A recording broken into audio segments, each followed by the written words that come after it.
Astronomers have found a line of newborn stars, 200,000 light-years long, and it does not belong to any galaxy. It sits in the space between galaxies, where there should be nothing but cold, empty gas. Stars are not supposed to form out there.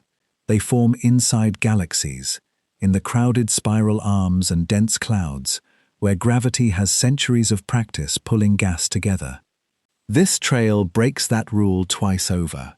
It is too long, stretching a distance equal to 2 Milky Ways laid end to end, and it is in entirely the wrong place, sitting in the kind of thin, quiet space where nothing should be dense enough to collapse into a star at all. If you want more deep dives like this, subscribe so you don't miss the next one. I read the comments, so tell me what you make of this. Are we looking at a rare cosmic accident, or at a way of making stars that we have only just begun to understand? Under ordinary rules, star formation needs a galaxy the way a fire needs a hearth. Gas has to be dense enough and held together long enough for gravity to slowly compress it into a core hot enough to ignite. Galaxies provide that. Their spiral arms and gravity wells keep gas concentrated over millions of years, giving stars time to form the way stars are supposed to form, patiently, inside a structure built to hold them. Strip a galaxy away, and the gas has nothing to keep it together. It drifts, it thins, it never gets dense enough to collapse. Left alone, intergalactic gas stays a thin, cold haze for as long as anyone has ever modeled, never organizing into anything at all. That is the rule this trail is breaking. There is no galaxy here holding anything together, and stars are forming anyway. The stars themselves are young and bright, packed with hot blue giants, the kind that burn hard and fast and do not live long. That youth matters. It means whatever triggered this formation happened recently, and by the standards of a galaxy, recently means the process that built this trail may still be underway right now.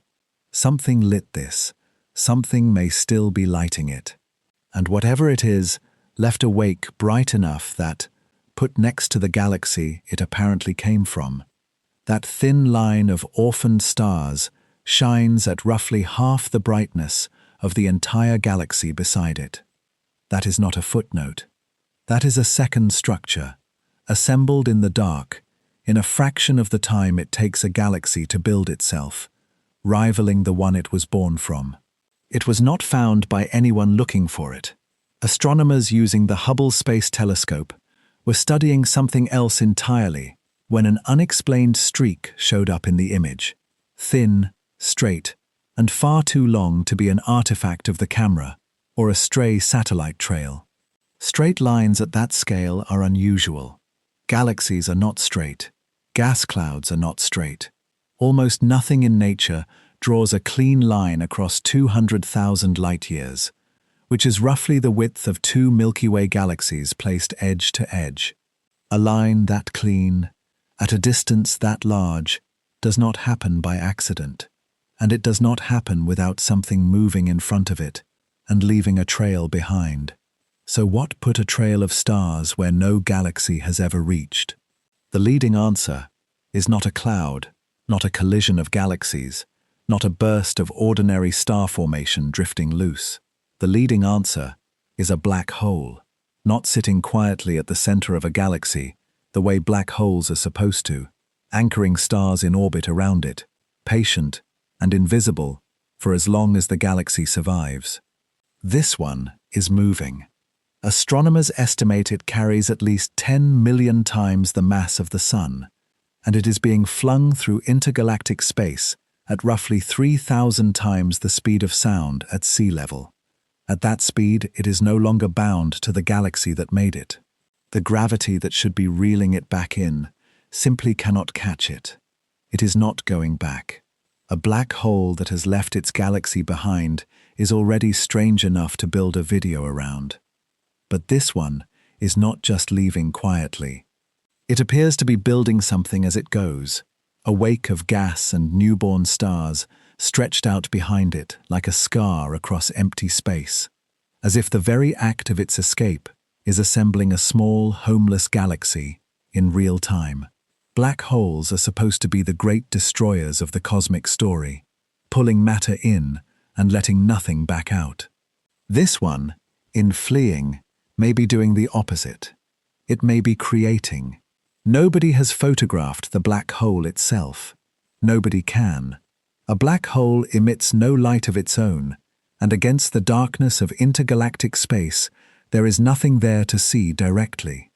What astronomers actually caught was the disturbance it left behind, a trail of disturbed, glowing gas, stretching far longer than the object that supposedly made it. Reading a wound to reconstruct the weapon is exactly the kind of case this video is going to walk through, one piece of evidence at a time, the same way the astronomers had to.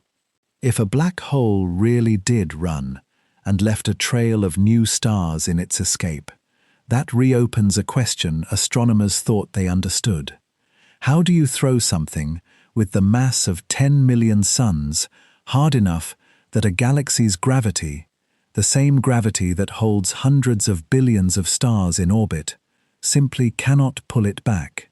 And if the stars forming in its wake really did condense out of nothing but a shock wave, with no galaxy to hold them and no galaxy to call home, what happens to a solar system that begins its existence already homeless, already drifting, already alone in the dark between galaxies? Stay with me, because the trail of evidence gets stranger the closer you look at it. A trail of stars with no galaxy to call home was strange enough on its own.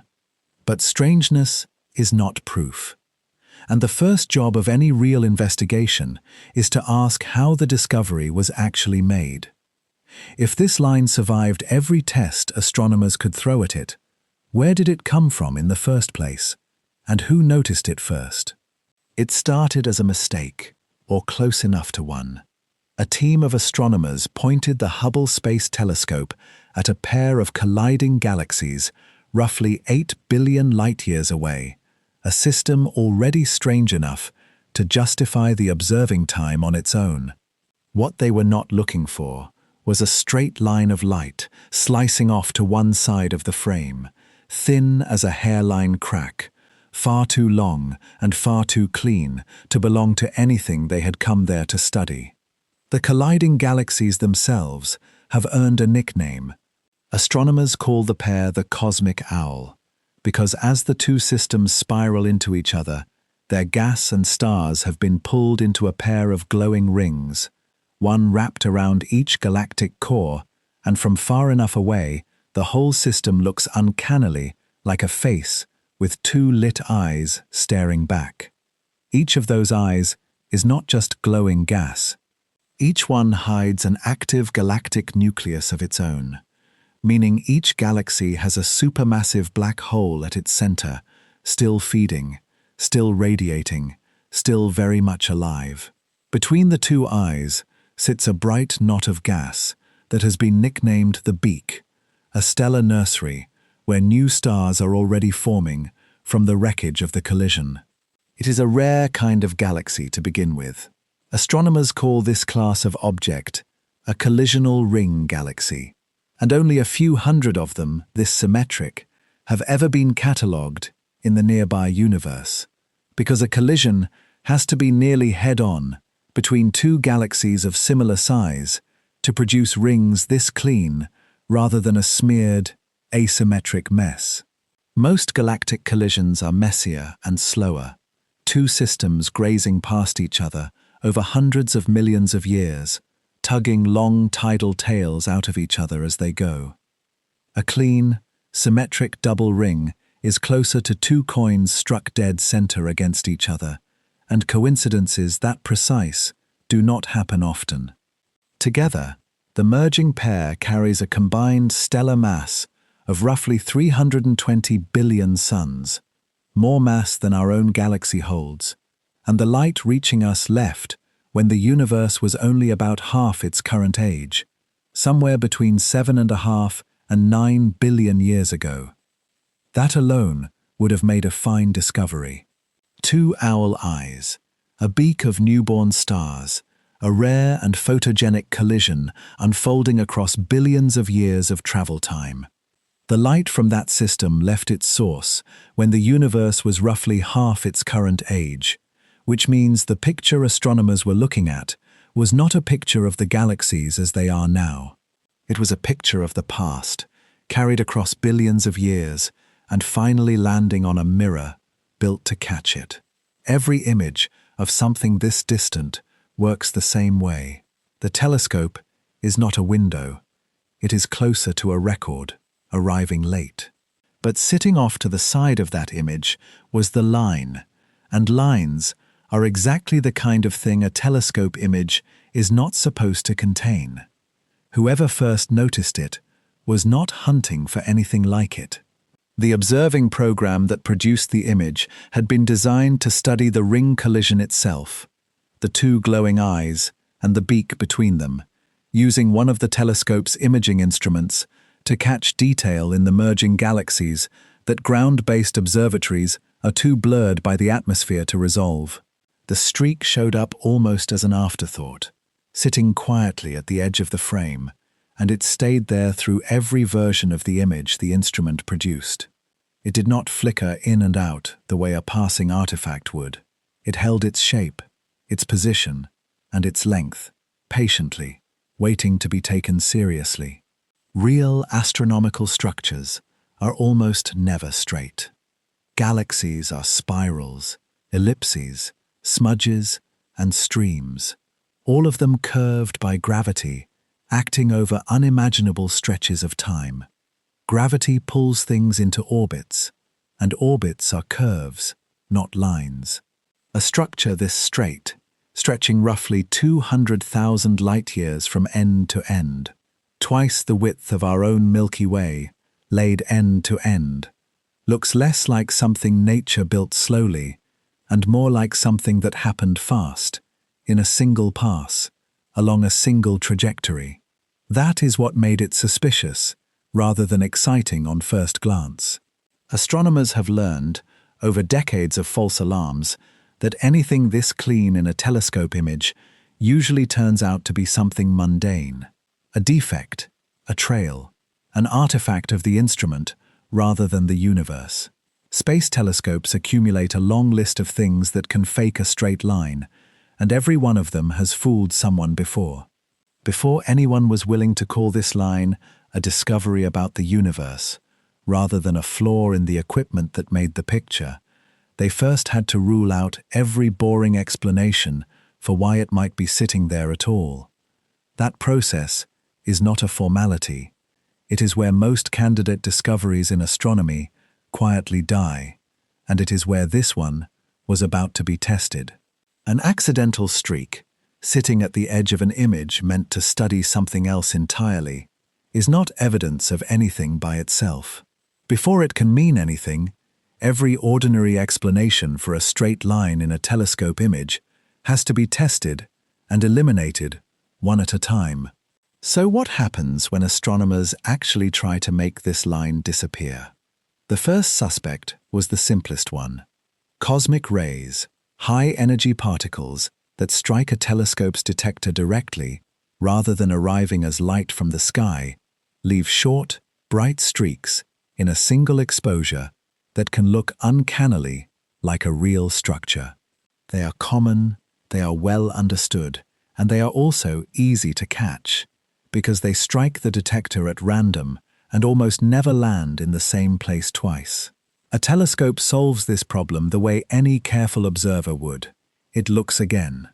Astronomers checked multiple separate exposures of the same patch of sky, taken at different times, through different filters, and compared them directly against each other. A genuine cosmic ray strike shows up in one exposure and is simply absent from the next, because the particle that caused it is long gone. This line held its position and its shape in every exposure, across every filter, without exception. A cosmic ray strike does not do that. Whatever this was, it was not sitting on the detector. It was sitting in the sky. The next suspect was closer to home, in the most literal sense. A satellite, or a piece of orbital debris, crossing the telescope's field of view, during a long exposure, produces a streak too, often long, bright, and disturbingly convincing, and low orbit around Earth is far more crowded with them today than it was even a decade ago. But a satellite trail carries a signature of its own that a distant astronomical object cannot fake. It moves at a predictable angular rate, tied to its orbital speed. It usually shows a slight curve or a change in brightness along its length as its distance and angle to the telescope shift during the exposure. And critically, it carries no cosmological redshift because it is only a few hundred miles away, and the expansion of the universe has had no distance to stretch its light across. When astronomers ran the spectrum of the line, meaning they split its light apart by wavelength, the way a prism splits sunlight into color, they found the light was shifted by precisely the same amount as light from the distant ring galaxies beside it. A satellite reflecting sunlight in orbit around Earth does not carry the fingerprint of an object 7.5 billion light-years away. This was not a satellite. Lens flare and internal reflections inside the telescope's optics were next, another common source of spurious streaks, especially near a bright object in the frame, caused by light bouncing between lens elements or mirror supports before it ever reaches the detector. These artifacts have a predictable behavior. They tend to be symmetric around the bright source that caused them, arranged in geometric patterns tied to the physical shape of the instrument rather than the sky. And they tend to shift position or change shape entirely when a different filter or a different telescope pointing is used, because the reflection depends on the exact optical path light took through the hardware, not on anything actually out there. The line in this image did neither. It stayed anchored to the same physical location relative to the colliding galaxies across every filter and every exposure, unmoved by any change in instrument setup, which a reflection inside the telescope's own optics simply does not do. Then came the possibility that this was a processing error, a flaw introduced not by the sky or the instrument, but by the software used to combine and clean up the raw data afterward. Pipelines that stitch together dozens of individual exposures into one final image can sometimes produce faint linear artifacts where frames do not perfectly align, or where a calibration step overcorrects along one edge of the detector. Astronomers went back past the finished, publication-ready image to the raw, unprocessed exposures before any of that combination, alignment, or cleanup had been applied. And the line was there already, present in the untouched data straight off the detector, in every individual frame before any software had touched them. It was not a stitching error. It was not a smoothing error. It was not a trick of the software at all. This order of operations is not caution for its own sake. It is how the field avoids embarrassing itself. Astronomy has a long history of exciting announcements that quietly evaporated once someone checked the raw data and found a satellite, a reflection, or a processing glitch sitting underneath the discovery.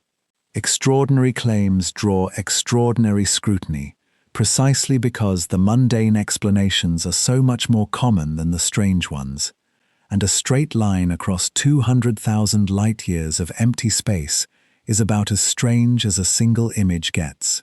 Assuming the boring answer first, and only abandoning it when the boring answer genuinely fails to fit, is the only way a result like this earns the right to be taken seriously.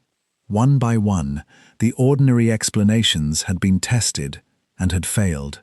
What was left was not nothing.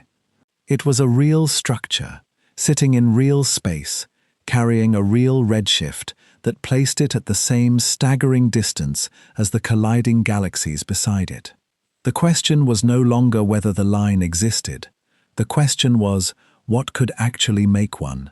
The artifacts were ruled out, one after another, and the line stayed real. But real does not mean unexplained.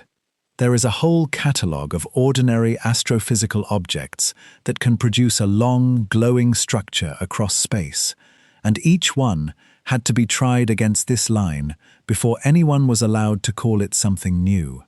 Ruling out artifacts only closes the easy half of the case. The line was real, sitting in real space, carrying a real redshift. But real does not mean unexplained.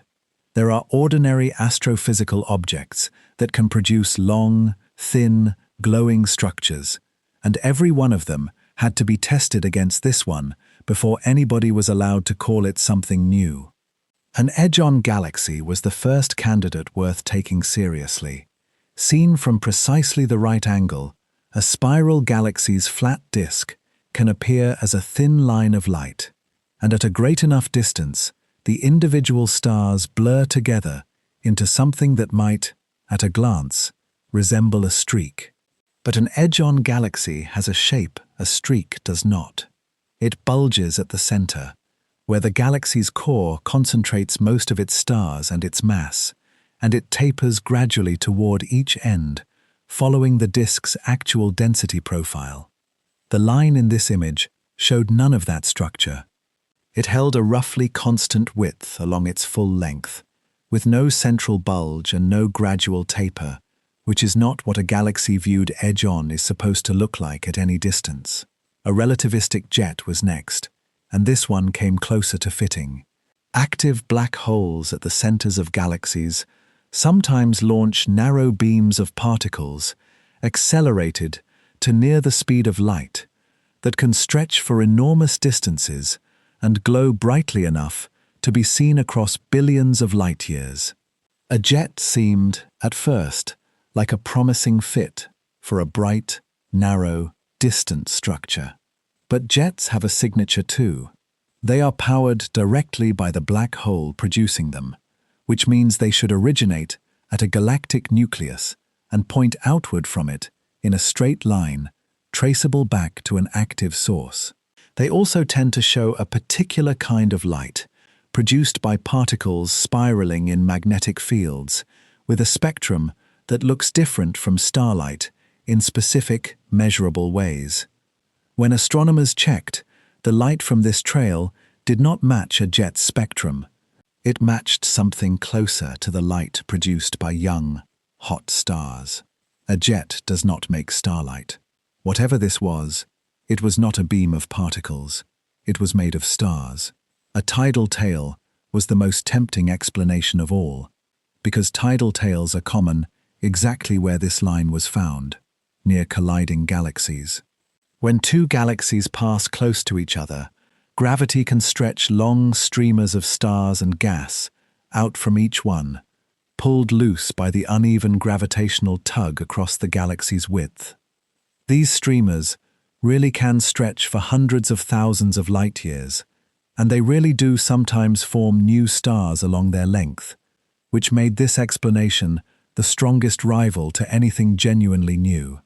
But a tidal tail curves. It traces the orbital path of the interaction that created it, arcing away from the parent galaxies, rather than running in a perfectly straight line. It also usually connects visibly back to one of the colliding galaxies at one end, showing where the material was pulled from. This structure did not curve, and its connection back to a source galaxy was, at best, ambiguous.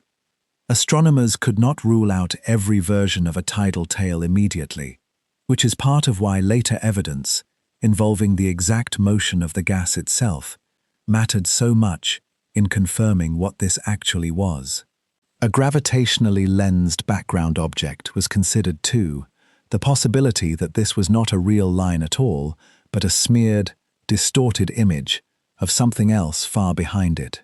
Its light bent and stretched by the gravity of everything in between on its way to the telescope. Lensing genuinely does produce long, arc-like distortions, and it has fooled astronomers before. But gravitational lensing distorts light without changing its underlying physical properties, and the spectrum of this line did not show the characteristic signs of a lensed image. No sign of a background source being duplicated or stretched into multiple images the way lensing typically produces. It also did not sit near anything massive enough to bend light that dramatically. The lensing explanation, like the others before it, did not hold. A simple stream of gas, glowing on its own without any embedded stars, was the last mundane option, and it was ruled out the most directly. Gas alone, without stars forming inside it, does not typically produce the specific colors this trail was producing, the signature of hot, young, massive stars burning through their fuel. Something inside this structure was making its own light, not merely reflecting or scattering light from somewhere else. Every ordinary category had been tried. A galaxy did not fit its shape. A jet did not fit its light.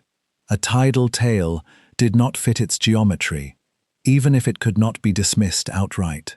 Lensing did not fit its spectrum. Gas alone did not fit its color.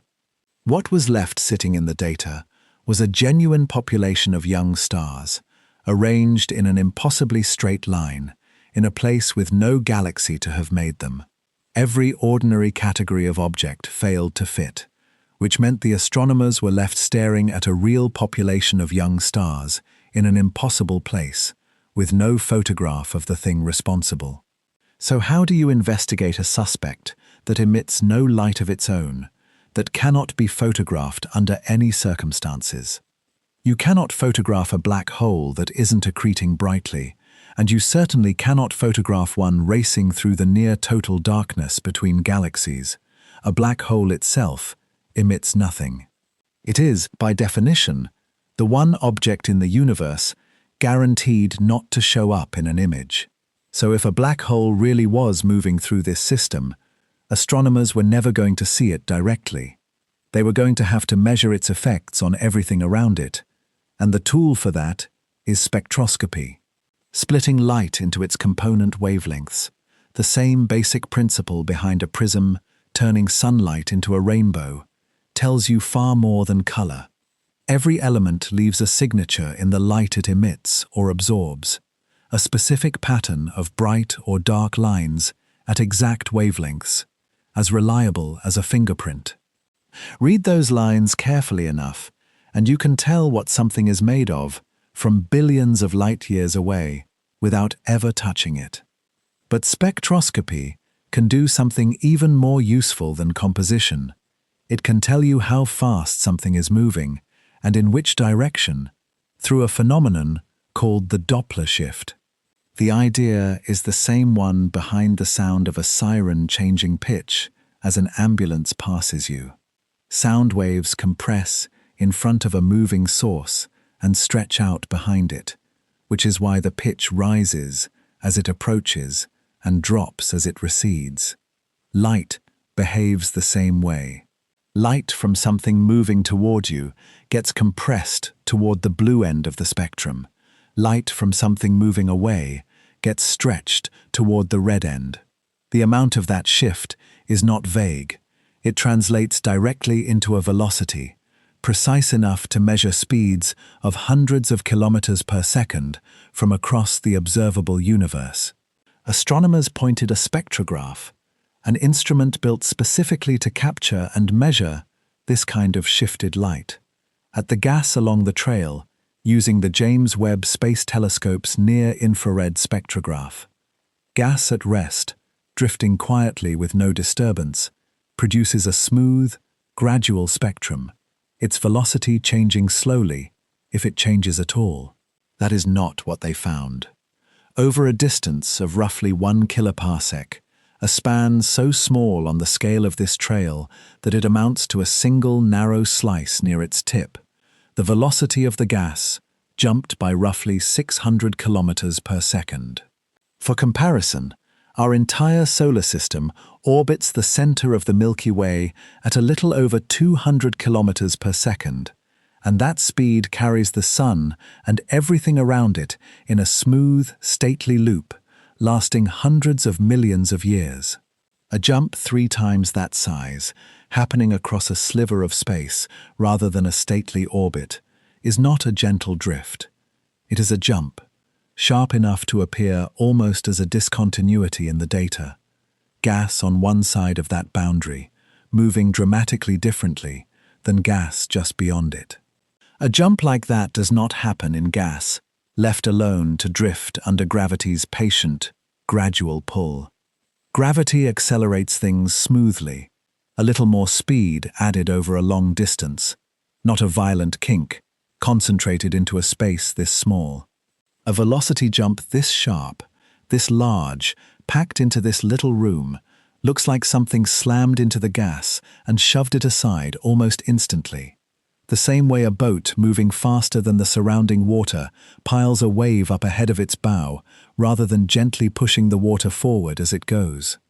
The water directly in the boat's path has no time to get out of the way smoothly. It gets compressed and thrown aside all at once, in a sharp curling front rather than a gradual current. In gas moving through space, that kind of violent, sudden disturbance has a name. It is called a shock, and shocks do not appear on their own. Something has to cause them, something dense enough and fast enough to outrun any gentler way the gas might have had of simply moving out of the way. This was the piece of evidence that turned a strange line into a story with a suspect. Not an image, because there was nothing to photograph.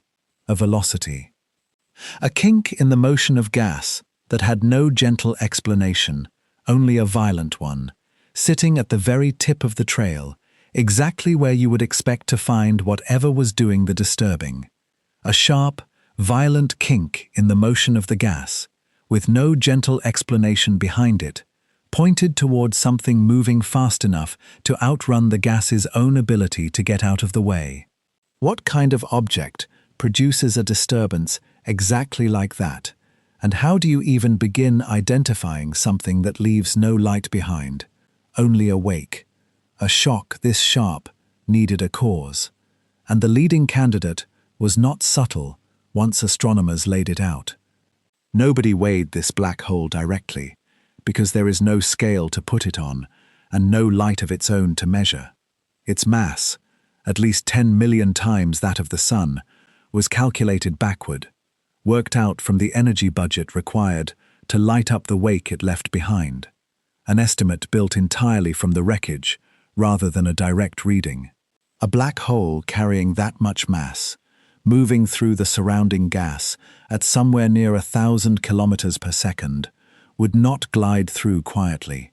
It would plow through like a bullet fired into still water, and everything downstream of it would show exactly the kind of violent disturbance the spectrograph had caught.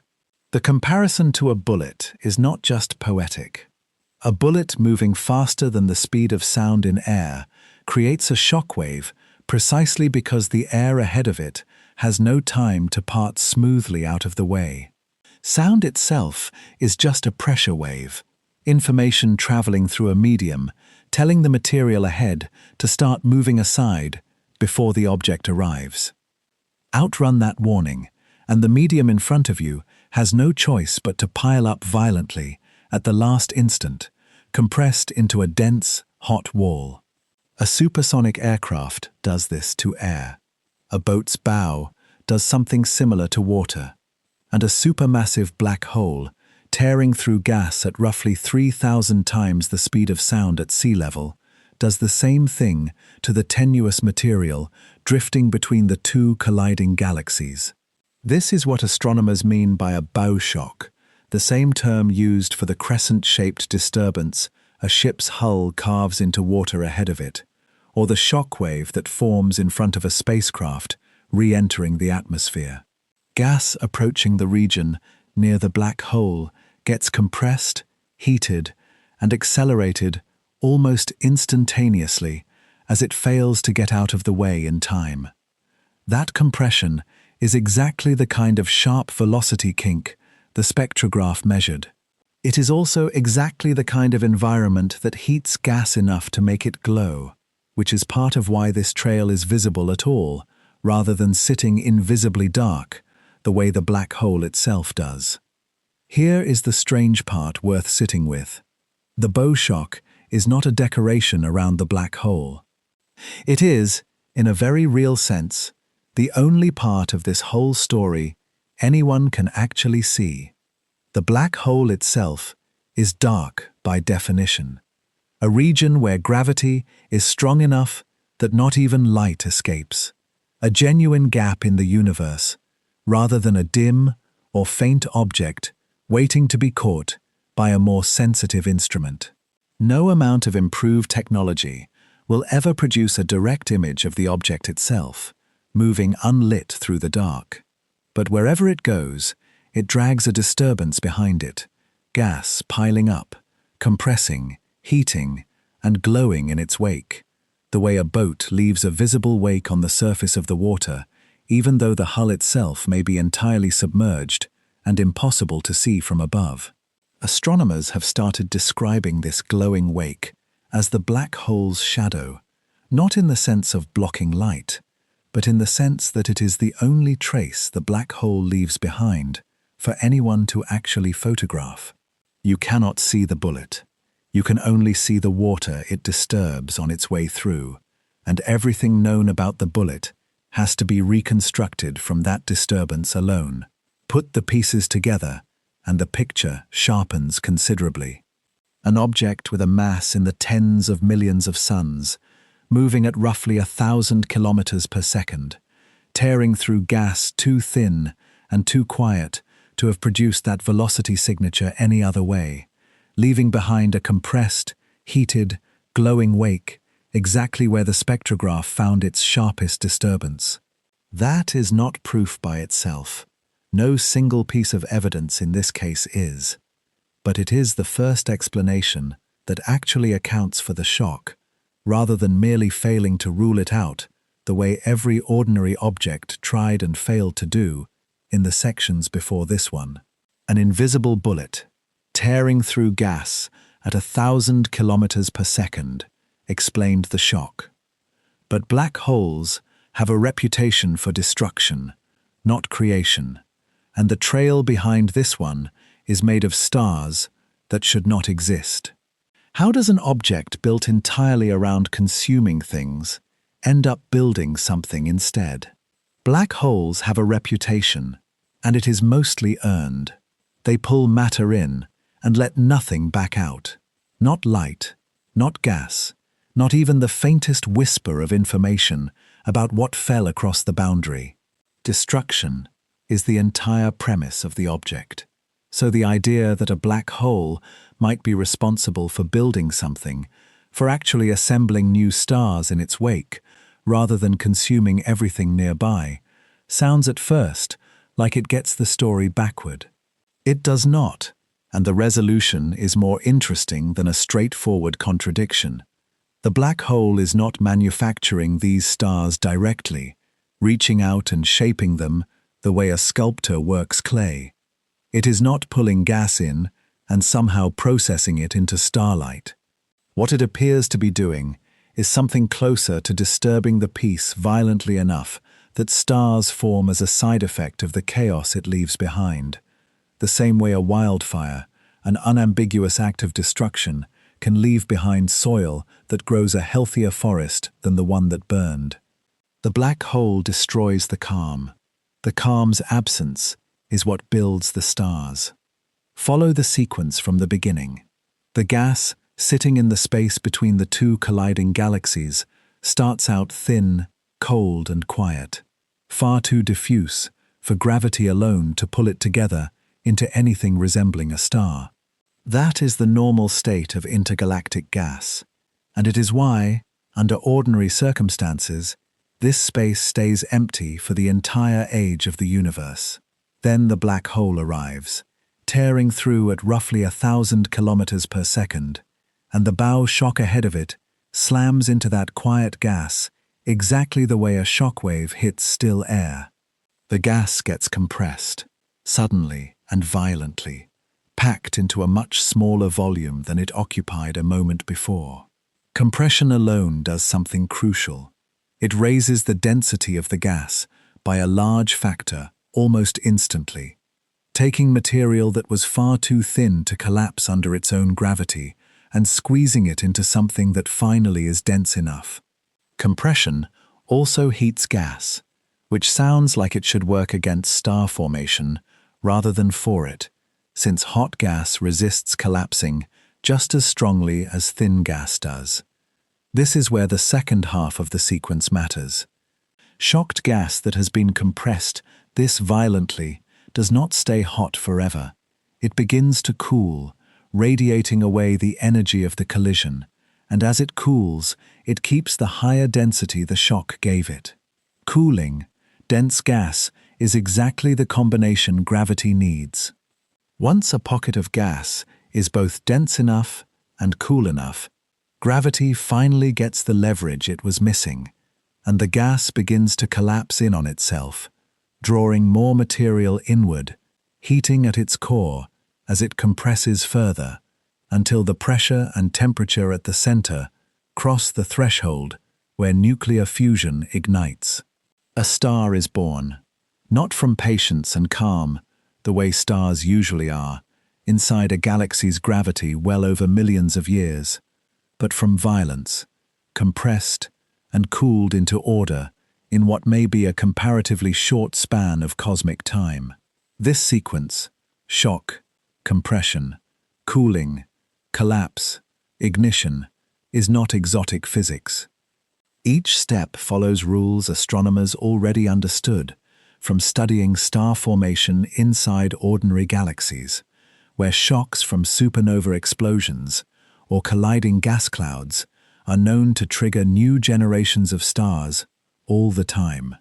What makes this case remarkable is not the mechanism itself, but where it is happening. This is not a spiral arm or a stellar nursery tucked inside a galaxy's gravity well, surrounded by the deep reservoir of material a galaxy provides.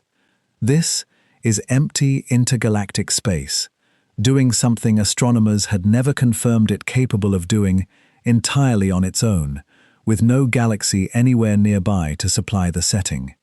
Some researchers studying this trail have described it as evidence for a genuinely new mode of star formation, one that does not require a galaxy at all, only a passing disturbance violent enough to do a galaxy's job in an instant, rather than over billions of years. If that holds up, it reframes something astronomers had quietly assumed for as long as the field has existed, that galaxies are a prerequisite for star birth, the necessary cradle without which gas simply cannot organize itself. This trail suggests the cradle may be optional, so long as something else supplies the shock. The black hole did not build these stars by hand. It broke the stillness that had always kept this gas from building anything, and stars are what filled the silence it left behind. The Great Destroyer, in the act of fleeing its own galaxy, appears to have triggered one of the more productive chains of events gas in this kind of environment can undergo: shock, compression, cooling, collapse, ignition, a black hole's violent passage, turned by accident into a nursery. But a mechanism is not the same as a place, and it is worth stopping to ask what it would actually mean to be born there, in a trail with no galaxy anywhere around it. Slow down here, because everything up to this point has been about the black hole, the shockwave, the physics of collision and compression. But the trail is not made of shockwaves. It is made of stars, thousands of them, and each one is a place where a solar system could eventually take shape, with no galaxy anywhere nearby to call home. Imagine, for a moment, that you were born under one of them. Not a metaphor, an actual world, orbiting an actual star, somewhere along that 200,000 light-year line. Every assumption, built into how astronomers usually describe a homeworld, would need to be thrown out, starting with the very idea of home. Every star humanity has ever named, studied, or wondered about sits inside a galaxy, usually somewhere within its spiral arms, or scattered through its central bulge, surrounded on every side by hundreds of billions of neighbors, all of them held loosely together by their galaxy's shared gravity. That shared gravity does more than keep a galaxy from flying apart. It gives every star inside it a kind of neighborhood, a gradual, ongoing gravitational conversation with everything nearby, tides and passes and slow interactions that shape the galaxy's evolution over billions of years. The stars forming in this trail have none of that. They are spread out along a structure roughly 200,000 light-years long, far too diffuse and far too distant from any massive galactic core to be meaningfully bound to one. Whatever gravity they do feel from the rest of the trail is weak, diffuse, and unlikely to hold the structure together as a coherent system for anywhere near as long as an actual galaxy holds itself together. That means these stars are not really part of anything, not in the way every other star anyone has ever studied is part of something. They are not orbiting a galactic center. They are not held in a spiral arm. They were born already drifting, already isolated, in the truest sense of the word. Over the coming billions of years, the trail itself will likely thin further, its individual stars separating from each other under their own slow, independent motion, with no shared galactic gravity strong enough to keep them traveling together the way stars inside a real galaxy do. Astronomers have a term for stars unattached to any galaxy, existing instead in the space between them. They call them intergalactic stars, and while individual examples have been suspected before, usually flung loose from a galaxy by some violent gravitational encounter after having already formed inside one, this trail represents something different. An entire population born loose from the very beginning, with no galaxy ever having claimed them in the first place. They were never evicted. They simply never had a home to begin with. Picture what a solar system might look like if it happened to form around one of these stars. On Earth, the night sky is dominated by the Milky Way itself, a dense band of light stretching overhead, along with a scattering of other bright stars, close enough to see individually, all of it framed by the loose disk of our home galaxy, surrounding us on every side. A planet orbiting a star in this trail would have almost none of that. Its nearest stellar neighbors would be sparse and distant, other members of the same thin trail, rather than the dense field of stars a galaxy's interior provides. And where Earth's sky includes the visible arc of our galaxy's disk, framing the horizon, a planet out here might instead see two faint, fading smudges in the distance, the ghost of the colliding galaxies its parent star was flung away from, growing dimmer and more distant with every passing million years as the trail continues to disperse. Whether planets actually form around these stars at all is an open question, and an honest one. Planet formation requires more than just a star. It requires a surrounding disk of leftover gas and dust, material that condenses gradually into rocky worlds and gas giants over millions of years following a star's birth. Stars born inside a violent shockwave, compressed and ignited rapidly rather than gathering material slowly and calmly, may or may not retain enough of that surrounding disk to build planets the way stars inside ordinary galaxies do. Nobody has directly observed a planet around any star in this trail, and given the distance involved, roughly 7.5 to 9 billion light-years, nobody is likely to any time soon. But there is nothing in the physics ruling it out either. If any of these stars do host planets, those worlds would exist somewhere genuinely unprecedented in every account of planet formation the field has developed. Not orbiting a star inside a galaxy, not orbiting a star in transit between galaxies, flung loose after already having formed. Orbiting a star that was born homeless, in a wake left behind by the very event that is now still receding into the distance behind it, with no galaxy anywhere in that sky it could ever have called its own. Stars born already alone, with no galactic home to claim them, are the strangest consequence of this story so far. But none of it explains the harder mechanical question sitting underneath everything. How do you actually throw something with the mass of 10 million suns hard enough to escape an entire galaxy's grip? Step back from the wake and the stars inside it, and a harder question is still waiting. How, mechanically, do you throw something with the mass of 10 million suns fast enough and far enough that an entire galaxy's gravity cannot pull it back? A supermassive black hole is not a loose object drifting near the edge of a galaxy, easily nudged out of place.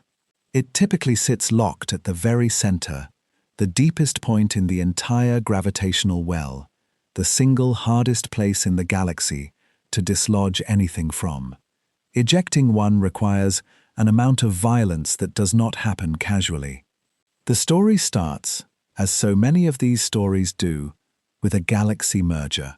When two galaxies collide and gradually combine into one, as the cosmic owl pair is doing right now, each one typically arrives carrying its own supermassive black hole at its center.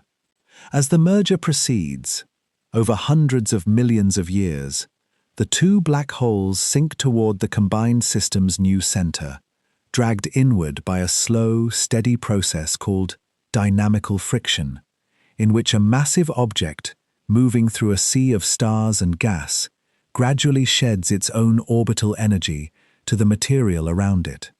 Eventually, the two black holes end up orbiting each other directly, locked into what astronomers call a binary black hole, two enormous masses circling closer and closer together as they continue losing energy to their surroundings. A binary black hole on its own does not typically eject anything. Left alone, the pair simply continues spiraling inward until the two objects merge into one larger black hole, a violent event in its own right, but not one that flings anything outward at extreme speed.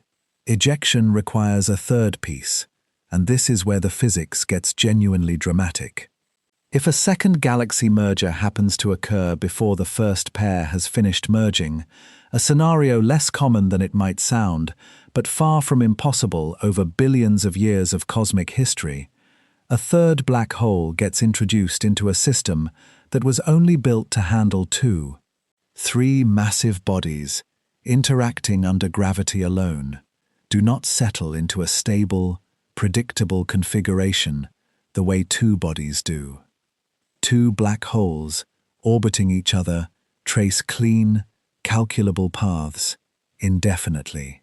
Add a third, and the system becomes chaotic in the strict mathematical sense, meaning its future behavior becomes acutely sensitive to the exact starting conditions, unpredictable in detail, even though the underlying physics is fully understood. The three black holes begin exchanging energy unevenly as they interact, swinging close to each other, flinging away, swinging back in a violent gravitational dance that has no clean, symmetric outcome. Somewhere in that chaos, one outcome tends to dominate. The lightest of the three black holes, having the least inertia to resist a sudden shove, typically ends up on the receiving end of the exchange, absorbing a disproportionate amount of the system's shared orbital energy in a single close encounter and getting flung outward at extreme speed, while the two more massive black holes settle into a tighter, calmer orbit with each other, having effectively paid for the third one's exit. This is not a rare toy scenario invented to explain one unusual observation. It follows directly from ordinary Newtonian gravity applied to three bodies instead of two. The same three-body problem that has challenged physicists for centuries precisely because it resists the kind of clean, permanent solution the two-body problem allows. Large-scale simulations of galaxy mergers suggest that only around 6% of merging black hole binaries ever end up in the right circumstances to form this kind of three-body system before their original pair finishes merging on its own. And even when a triple system does form, ejection is not guaranteed. The chaotic exchange can just as easily settle down without flinging anything free at all, the third black hole simply joining a more complicated but still bound arrangement. Getting an actual ejection out of the process is closer to threading a needle than following a predictable recipe. When it does work, though, it works decisively. The ejected black hole does not drift away slowly the way a planet might be nudged out of a solar system over millions of years. It leaves in a single violent encounter, lasting perhaps a matter of days by the standards of the interaction itself, departing at a fraction of the speed of light, fast enough, in the right circumstances, to outrun the gravity of the entire galaxy it just escaped, in one clean, irreversible exit. A chaotic three-body slingshot is one way to fling a black hole loose, requiring a third object to arrive at exactly the wrong moment during an already violent merger. It is not the only way. There is a second mechanism, and it does not require a third black hole at all, only the strange physics of what happens when two black holes merge unevenly. The three-body slingshot is not the only way to build a runaway black hole. There is a second mechanism, and it sounds, on first hearing, like something borrowed from science fiction rather than confirmed physics.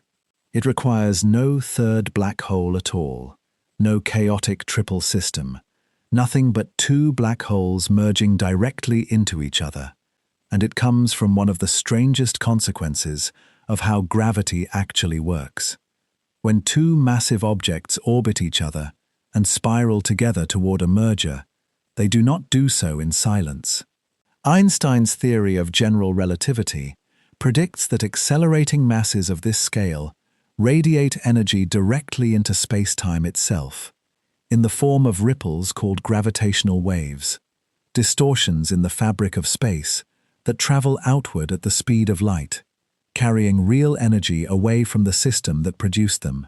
Two black holes spiraling into each other radiate an enormous amount of energy this way in the final moments before merger, and that radiation is not symmetric by default. It depends on the masses and the spins of the two black holes involved, on how they are tilted relative to each other and relative to their orbit. When the two merging black holes have significantly different masses, or when their spins are misaligned in particular ways, the gravitational waves they emit end up carrying away more momentum in one direction than in the opposite one. And momentum, in physics, cannot simply vanish. If the radiated waves carry more momentum outward in one direction, the newly merged black hole left behind has to recoil in the opposite direction to keep the total momentum of the system balanced. The same basic principle that pushes a rifle backward into a shooter's shoulder when it fires a bullet forward. Except here, the bullet is made of pure gravitational radiation, fired not from a barrel, but from the geometry of space-time itself, and the recoiling object on the other end carries the mass of millions of suns. The scale of this effect is not trivial. In the most extreme, asymmetric mergers, theory suggests a black hole can radiate away energy equivalent to as much as 29% of its total mass in the process, converted directly into gravitational waves and carried off into the universe.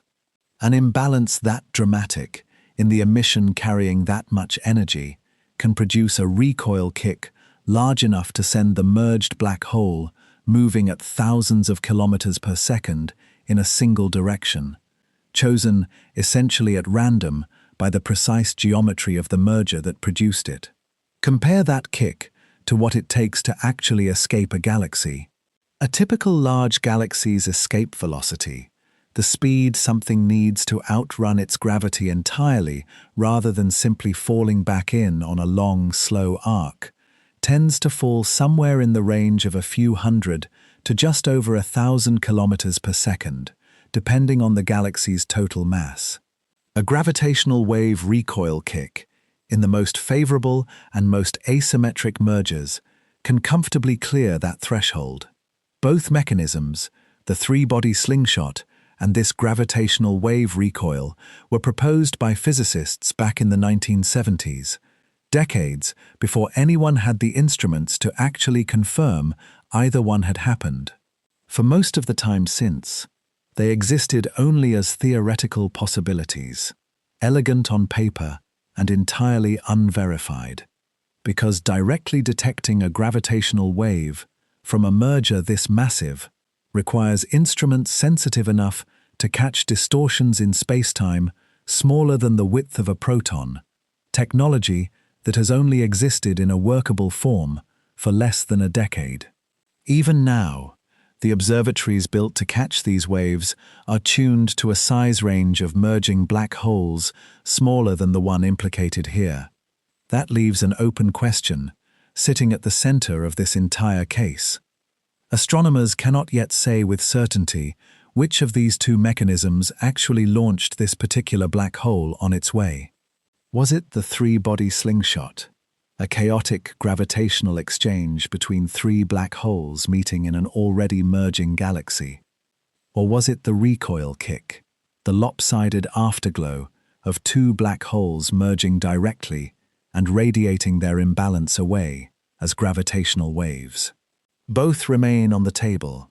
What makes this particular black hole so significant is that, for the first time, one of these two mechanisms, whichever it turns out to be, may finally have left a trail anyone can actually see. Two candidate mechanisms, both proposed decades ago, both finally within reach of being tested against a real object.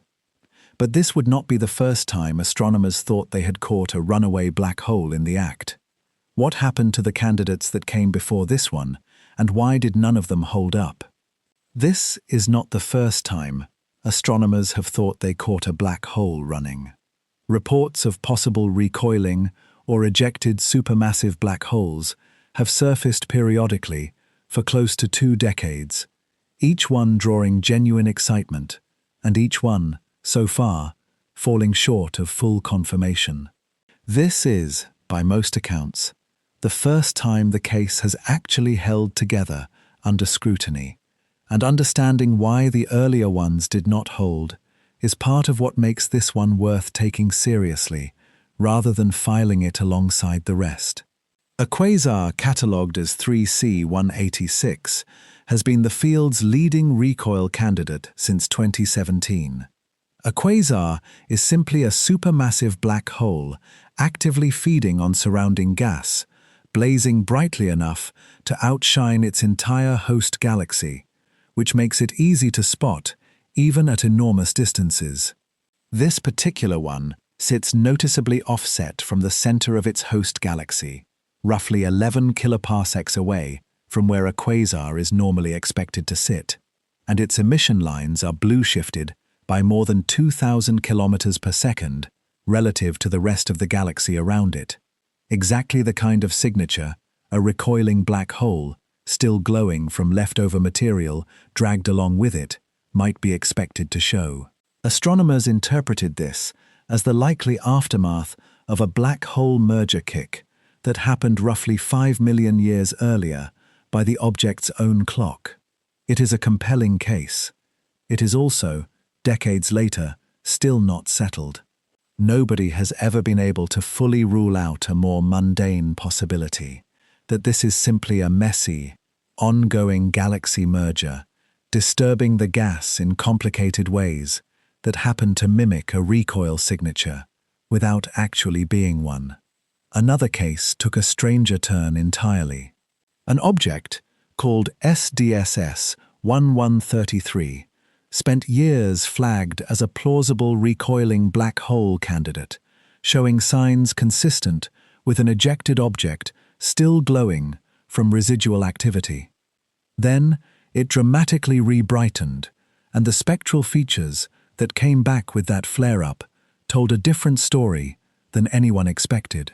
The pattern now looks more consistent, with an outbursting giant star, specifically the kind known as a luminous blue variable, an enormous, unstable star prone to sudden, violent eruptions that can briefly mimic the signature of far more exotic objects.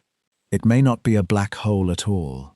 It is, if nothing else, a genuine cautionary tale about how confidently astronomers should claim victory before an object has been thoroughly checked. A third case, a quasar called HE 04502958, presented a different kind of puzzle. Astronomers studying it could not find any host galaxy surrounding the visible quasar at all, an unusual absence given that quasars are supposed to sit at the center of a galaxy, embedded in a surrounding halo of stars.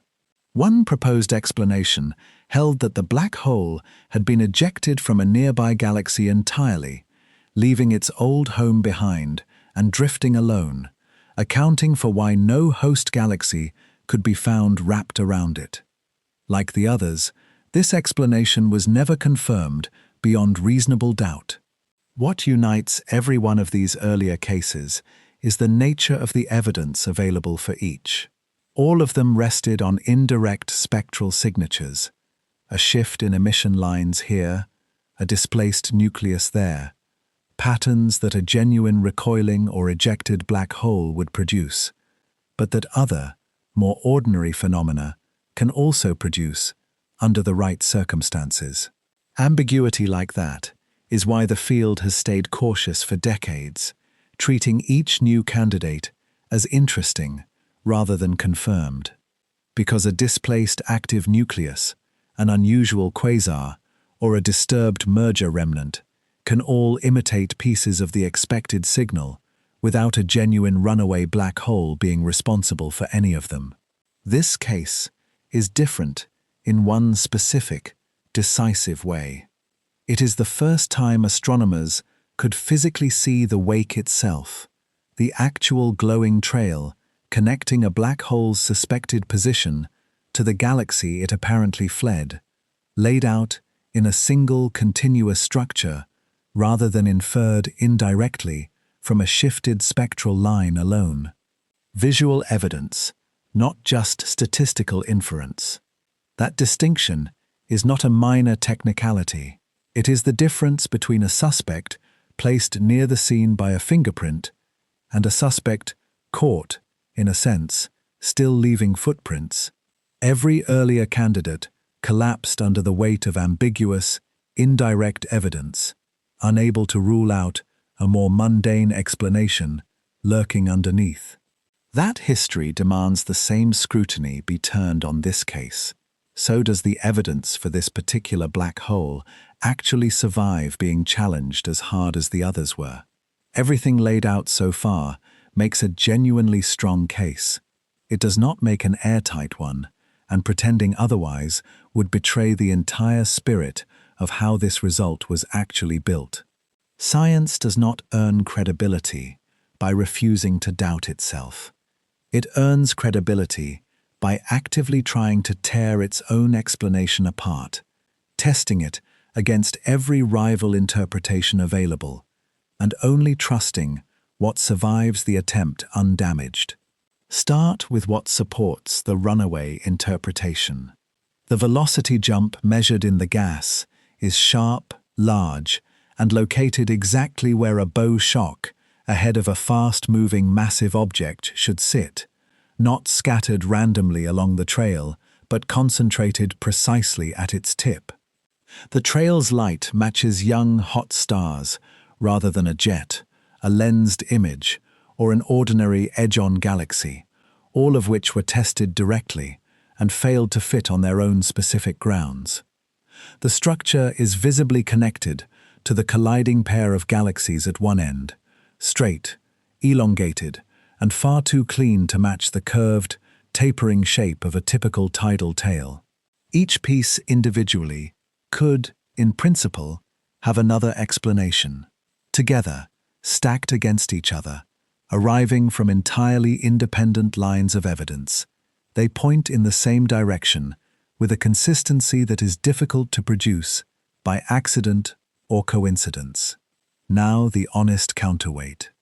The black hole's mass was never measured directly.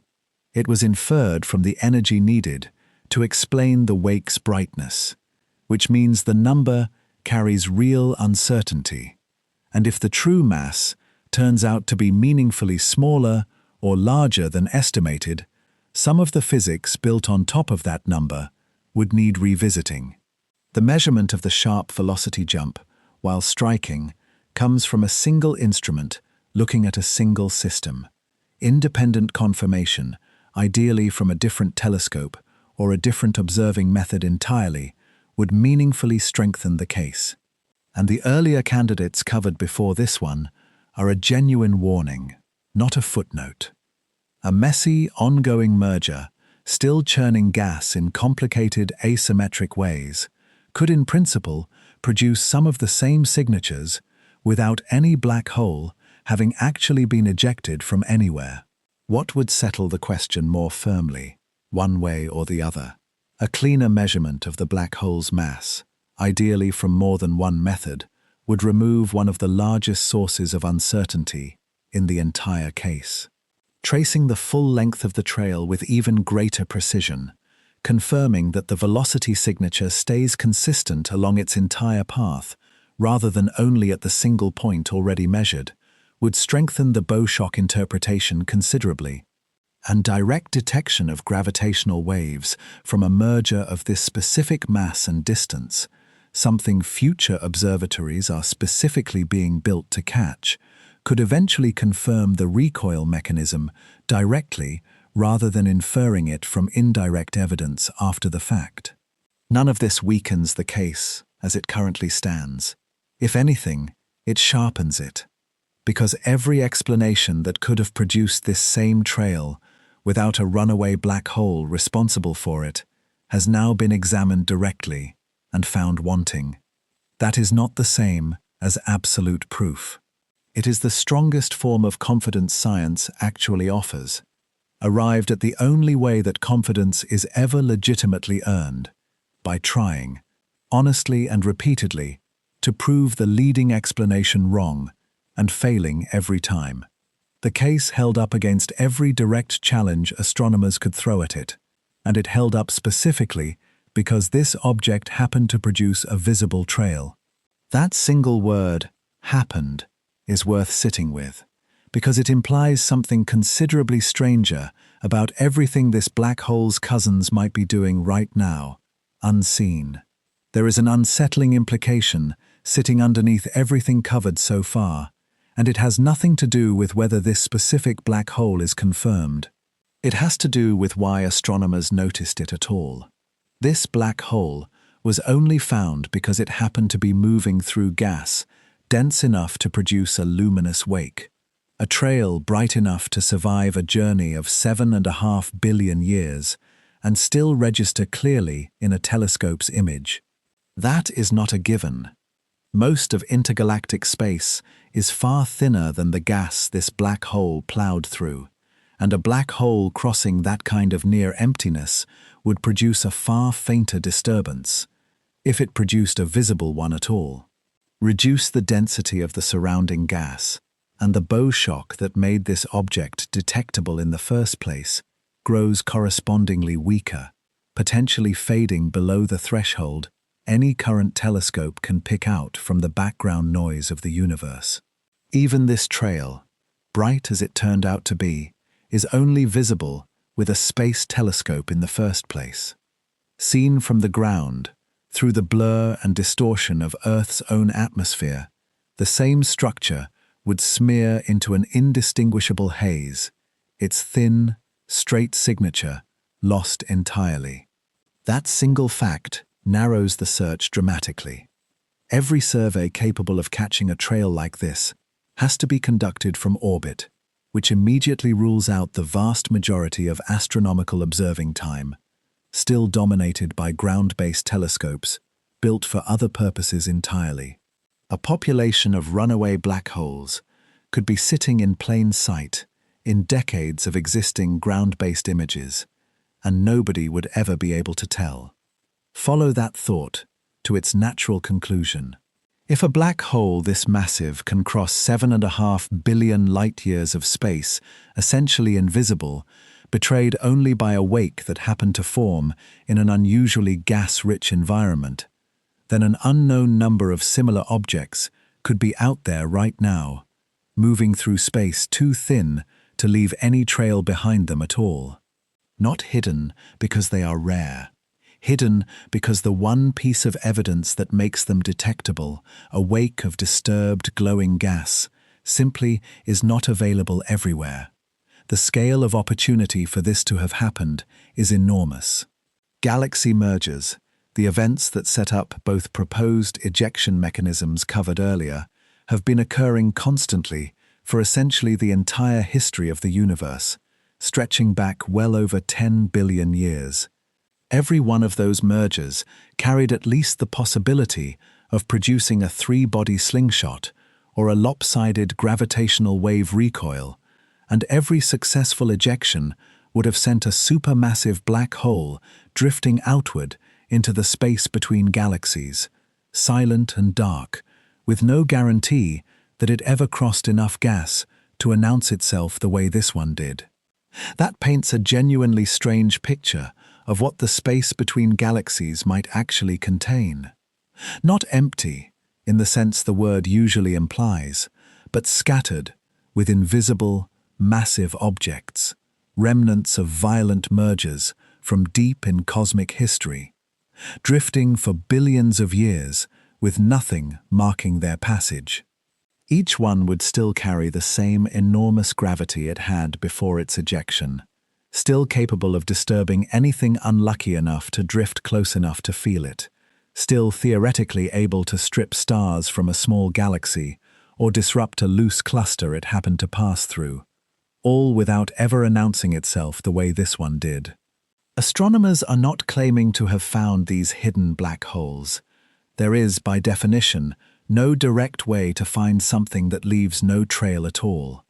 But the existence of even one confirmed runaway, caught only because circumstances happened to make it visible, is itself evidence that the population of invisible ones could be considerably larger than anyone previously had reason to suspect. One detection, born entirely of a lucky accident of geography, gas density, and observing time, has quietly reopened the question of exactly how full or empty the space between galaxies really is. An entire population of invisible runaway black holes, drifting through gas too thin to betray them, is not a comfortable thought to leave unexamined. If they are out there, is there any way to estimate how many, or is this simply an unanswerable question dressed up as one? If a genuine population of invisible runaway black holes really is out there, the next honest question is how large it might be. And this is a place where astronomers have to work carefully, building an estimate rather than pretending to a precision they do not have. The starting point is the merger rate itself, how often galaxies of significant size have collided and combined across the history of the universe. That rate is reasonably well constrained from large sky surveys tracking galaxy pairs at various distances and, by extension, various points in cosmic time. Each merger is a chance, though not a guarantee, for the physics covered earlier to play out. Either the three-body slingshot, requiring a third black hole to arrive at the right moment, or the gravitational wave recoil, requiring a sufficiently lopsided merger between two. From there, astronomers layer in the probability that any given merger actually produces the right conditions, referring back to that same modest fraction of triples covered earlier, further multiplied by the additional chance that a triple system, once formed, actually results in an ejection rather than settling into a stable, bound configuration. On the recoil side, a separate estimate has to account for how often two merging black holes carry the kind of mass asymmetry or spin misalignment needed to produce a kick large enough to exceed a galaxy's escape velocity, rather than a smaller kick that leaves the merged black hole bound and drifting harmlessly back toward the galactic center. There is a further complication layered on top of all of this. Not every galaxy is guaranteed to host a central supermassive black hole in the first place, particularly smaller galaxies, and the fraction that do, called the occupation fraction, is itself an active area of research rather than a settled number. And any estimate built from detections has to account for detection bias. The fact that astronomers can currently only find runaway black holes energetic and fortunately placed enough to produce a visible wake, which almost certainly means the true population is being undercounted rather than overcounted by whatever number these calculations eventually produce. Put honestly, this means astronomers can sketch a plausible range for how many runaway supermassive black holes might exist across the observable universe, but they cannot yet name a confident, specific figure, and anyone claiming otherwise is overstating the current state of the science. What they can say is that the number is very unlikely to be zero and very unlikely to be limited to the single object this trail happens to have revealed. Future searches are already being planned to narrow that range considerably. The James Webb Space Telescope remains the best tool for finding more trails like this one, since only a space telescope avoids the atmospheric blur that would hide a structure this thin. A dedicated future mission, the National Aeronautics and Space Administration's Roman Space Telescope, is expected to search specifically for structures like this once it begins operating, paired with machine learning trained to recognize the thin, streak-like shape of a runaway black hole's wake against the enormous volume of imagery a wide sky survey produces. Rather than a human researcher scanning image after image by eye, an automated system could flag promising candidates across a far larger stretch of sky than any targeted observation has managed so far. And gravitational wave observatories, sensitive to the right range of black hole masses, could eventually catch a merger of this kind in the act, providing a completely independent line of evidence, rather than relying on visual wakes discovered by accident. If even a handful of those tools succeed, this object could stop being described as the only one ever found and start being described as simply the first. A plausible range, built from merger rates and probabilities rather than a confident count, is the most honest answer astronomers can currently offer. But before closing on population estimates and future telescopes, the story deserves to return to where it started, to the single trail of stars that made any of this worth investigating at all. Come back, at the end of all this, to where the video started. A line of stars, 200,000 light-years long, sitting where no galaxy should have been able to reach. By now, the shape of the explanation is in place. A supermassive black hole, thrown loose from its galaxy by one of two violent mechanisms astronomers still cannot fully distinguish between, tearing through intergalactic gas fast enough to compress it into the density needed for entirely new stars to ignite in its wake. But the deepest consequence of this discovery may not be the escape itself. Black holes leaving their galaxies, whether by a chaotic three-body slingshot or an asymmetric gravitational wave kick, is already a confirmation of physics proposed decades before anyone had the tools to test it. That alone would justify the attention this object has received. It also quietly undercuts one of the field's more comfortable assumptions, the tight relationship astronomers have long relied on between a black hole's mass and the properties of the galaxy that hosts it, a correlation usually cited as proof that galaxies and their central black holes grow up together, shaped by the same shared history. A fully ejected black hole, carrying its mass out into a place with no galaxy left to relate it to, is proof that bond can be severed completely, that a black hole's story does not have to end where its galaxy's story does. What makes this case land differently, though, is what the exile left behind.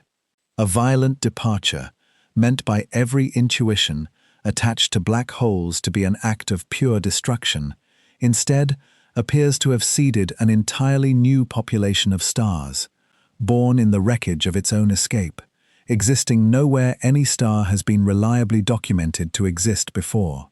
The black hole did not simply leave a scar. It left something growing inside the scar, and that reversal, destruction giving way to creation, almost by accident, is the part of this story that outlasts the physics. Somewhere along that trail, stretched across a wake twice the width of our own galaxy, there may eventually be worlds. Not orbiting anything resembling the Sun's steady position, inside the Milky Way's calm, populated disk, surrounded by hundreds of billions of neighboring stars. Worlds orbiting stars that were never inside a galaxy at all, born already alone, watching two fading points of light recede into the distance behind them, the last visible trace of the galaxy their star's material once belonged to. If that is what is actually out there, then the black hole that fled its home did not simply escape. In escaping, it may have built one. Every part of this story, the accidental streak in a telescope image, the shock in the gas, the physics of ejection, the stars that may never know a galaxy at all, shares the same shape underneath. The universe kept doing more with less than anyone budgeted for, assembling something new out of an event that was only ever supposed to be a departure. That is not a failure of the models astronomers have built over the past century. The three-body slingshot and gravitational wave recoil were both proposed decades before this object gave anyone a way to test them, and both held up. Nobody predicted the second act, a black hole's exile doubling as the birth of an entirely new population of stars. The models were not wrong, so much as incomplete, and that is not a failure of science. That is science doing exactly what it is supposed to do. Which mechanism launched this black hole is still unresolved. How many more of these trails exist, hidden in gas too thin to glow, is still unknown. Future telescopes are already being built to go looking. So what do you think is actually out there, drifting unseen between the galaxies? Leave it in the comments, and if you want to keep looking into the dark with us, then hit the subscribe button.